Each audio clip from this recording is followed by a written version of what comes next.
Ed Schultz News and Commentary, Facebook Live. You can give me a call at 202-909-1492. Healthcare, it may be dead.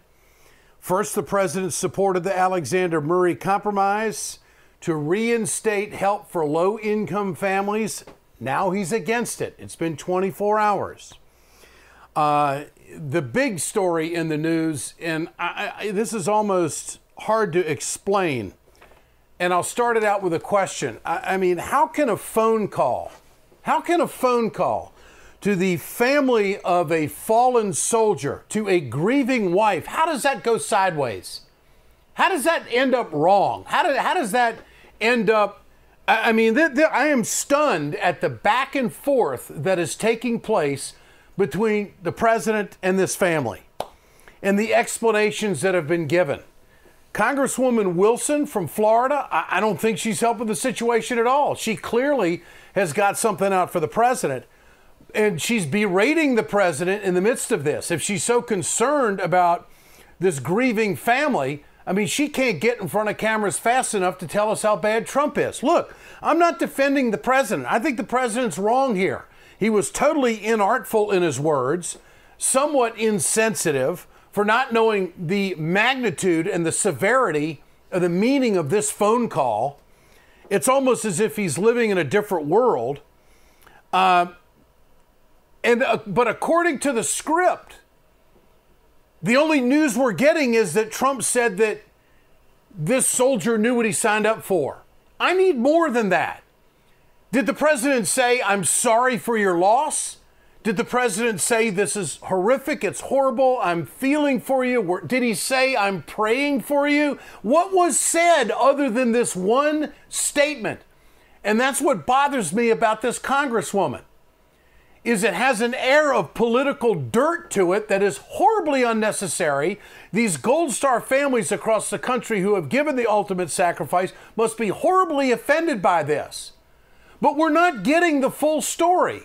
I need more than one comment to make a judgment as to what's going on here. You see the videotape of a grieving wife hanging over a casket. How can you question that as a human being?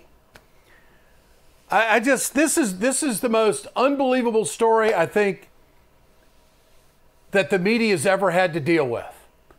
Stunned by this back and forth. How does a phone call to a family of a fallen soldier, how does that go wrong? I'm just amazed at this. The congresswoman says Trump's crazy, says he's deranged, has said it on numerous platforms today. You may have some thoughts on this. 202-909-1492. You're on Facebook Live with Ed Schultz. Thanks for calling. Hello. Hi, Ed. I think you're exactly right.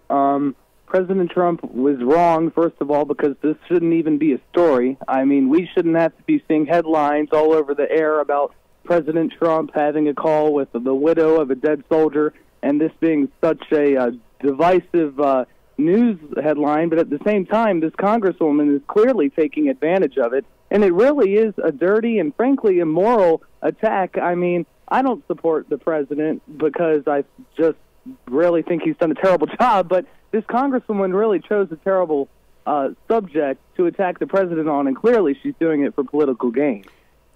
This is giving the president a line of defense in this entire ordeal, which is in itself despicable, okay? Yep. This congresswoman does not have a pulse of the political environment of what's going on here. But I think the Democrats are so coached and so brainwashed to hate everything this president does, there's no boundaries as to what game that they'll play here. I just think the congresswoman's overboard. I think it's unfortunate that we're not getting the full story of what was said. The president tweets out that she's lying. The president tweets out that he has proof. The press conference today that was held by the press briefing of Sarah Huckabee, she was pretty forceful about the fact that the president is very connected to these families and feels bad about it. And I can't believe we're at this point. It seems like everything that surrounds this president gets turned to a negative, and he brings it on himself.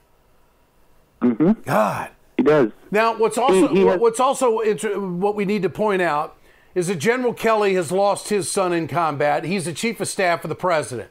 He says he does not want his son's name brought up in all of this. The president has already done that. He asked the media if John Kelly got a phone call from President Obama. Why does the president weed into stuff like this? It is just totally unproductive and unnecessary and insensitive at the least. But Kelly was on the phone call with the wife, Johnston, of the fallen soldier. And he says it was an appropriate call. So, I mean, we've got two different worlds, two different stories. And I just feel it's just unproductive, but it's something we've got to talk about because it involves the president. Thank you for the call. 202-909-1492. You're on Facebook Live with Ed Schultz. Hello. Hi, how's it going, Ed? Good, sir. Thanks for calling. My name is Michael. I've been a fan of yours for years, man. I miss you on MSNBC and was wondering what happened to you, and I'm glad you're still out there talking about the issues at hand. Thank you. And need to be talked about. You can see me tonight on DirecTV, channel 321 at 8 o'clock. The reason why I work with DirecTV, so that's great. Well, cut the cable and get direct. Everybody's cutting the cable. That's what I've been telling them. I mean, look, we got, I can't tell too much over the phone because there's certain things that we're provoked to not say because of my management position. But let's get straight to the facts, dive in. I run an organization called All Lives United the Movement, and we talked about this issue this morning. President Trump, and I don't know why people think that, he become president and he can just all of a sudden be presidential. I live in Cleveland, and I was at the Republican convention down there speaking. I'm a motivational speaker.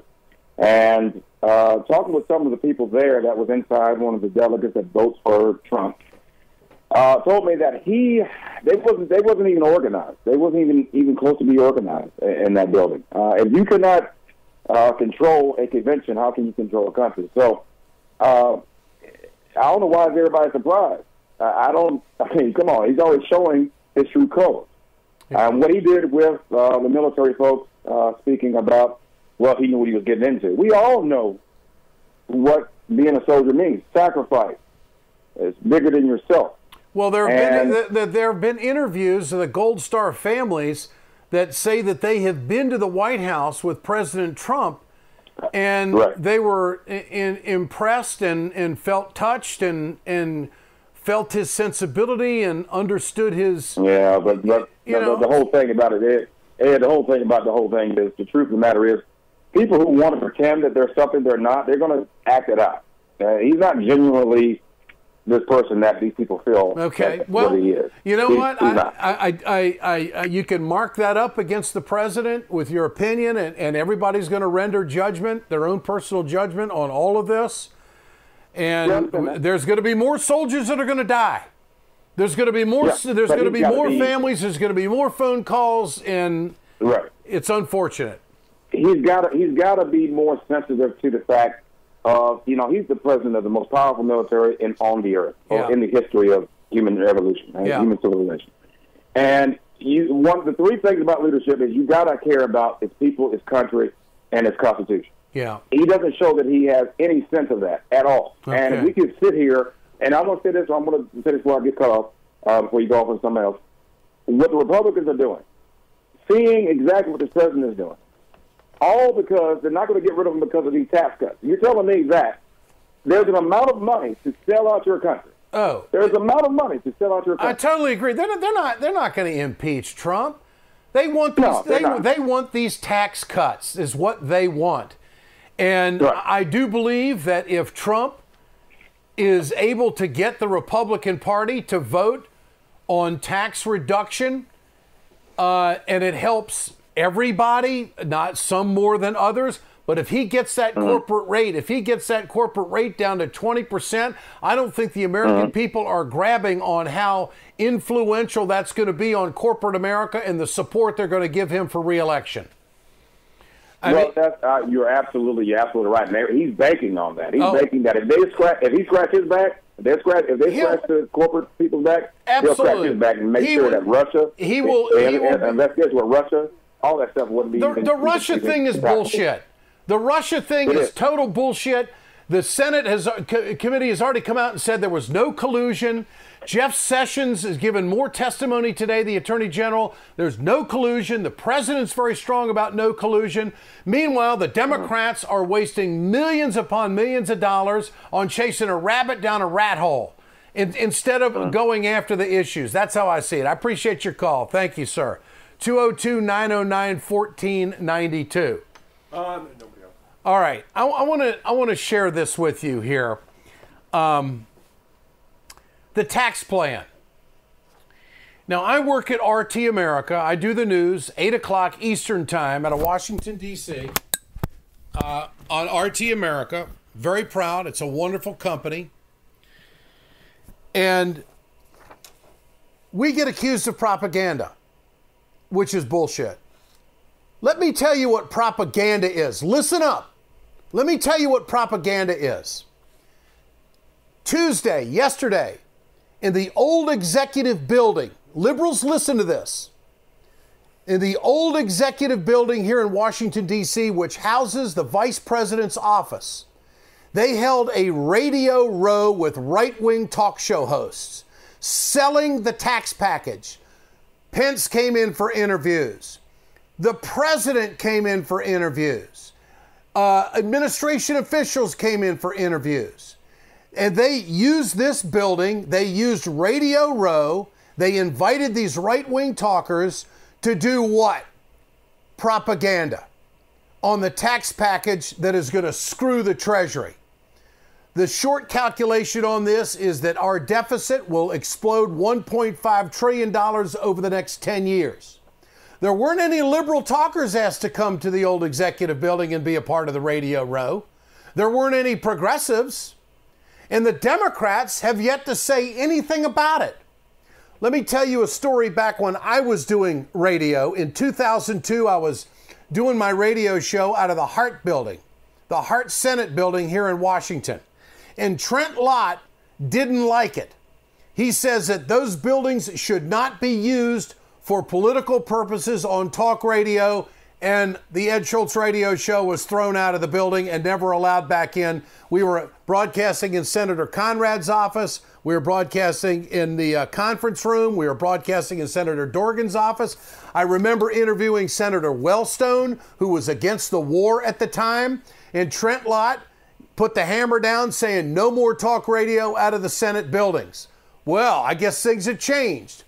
Now the Trump administration is using right-wing talkers, not telling two sides of the story, letting these right-wing talkers come into the old executive building across from the White House, set up a Radio Row, and influence millions of Americans on talk radio, selling this piece of shit tax package that is going to gut our Treasury and not going to help the middle class the way they say it is. Chew on that for a while. That's propaganda, not telling both sides of the story. This is Ed Schultz, News and Commentary. Back tomorrow.